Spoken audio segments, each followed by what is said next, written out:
Hello everyone and welcome back to Fear's Domain. I know many of you use these videos to fall asleep, so before you drift off, I'd love it if you could leave a comment, letting me know where you're listening from around the world. Also, don't forget to like and subscribe if you're enjoying this video story, Runner of the Lost Library. The air between its pages cushioned the closing of the tattered 70s mechanical manual as Peter's fingers gripped them together. Another book. Another miss. The soft noise echoed ever so softly across the library, rippling between the cheap pressboard shelving, clad with black powder-coated steel. From the entrance, a bespectacled lady with her frizzy graying hair, tied up into a lazy bob, glared over at him. He was a regular here, though he'd never particularly cared to introduce himself. Besides, he wasn't really there for the books. With a sly grin, he slid the book back onto the shelf. One more shelf checked, he'd come back for another one next time. She might have thought it suspicious that he'd never checked anything out or sat down to read, but her suspicions were none of his concern.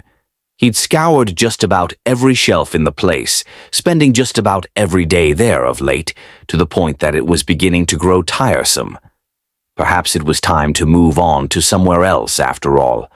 Across polished concrete floors, his sneakers squeaked as he turned on his heels to head towards the exit, walking into the earthy notes of espresso that seeped into the air from the little cafe by the entrance. As with any coffee shop, would-be authors toiled away on their sticker-laden laptops working on something likely few people would truly care about, while others supped their lattes while reading a book they'd just pulled off the shelves. Outside the windows, people passed by busily, cars a mere blur, while time slowed to a crawl in this warehouse for the mind. As he pushed open the doors back to the outside world, his senses swole to everything around him, the smell of car exhaust and the sewers below, the murmured chatter from the people in the streets, the warmth of the sun peeking between the high-rises, buffeting his exposed skin, the crunching of car tires on the asphalt and their droning engines. This was his home, and he was just as small a part of it as anyone else here. But Peter saw the world a little differently than other people. He enjoyed parkour, going around marinas and parks and treating the urban environment like his own personal playground. A parked car could be an invitation to verticality, or a shop's protruding sign could work as a swing or help to pull him up. Vaulting over benches and walls with fluid precision, he reveled in the satisfying rhythm of movement. The sound of his weathered Converse hitting the pavement was almost musical as he transitioned seamlessly from a climb-up to a swift wall run, scaling the side of a brick fountain to perch momentarily on its edge. He also enjoyed urban exploring, seeking out forgotten rooftops and hidden alleyways where the city revealed its quieter, secretive side. Rooftops, however, were his favorite, granting him a bird's-eye view of the sprawling city below as people darted to and fro. The roads and streets were like the circulatory system to a living, thriving thing, a perspective entirely lost on those beneath him.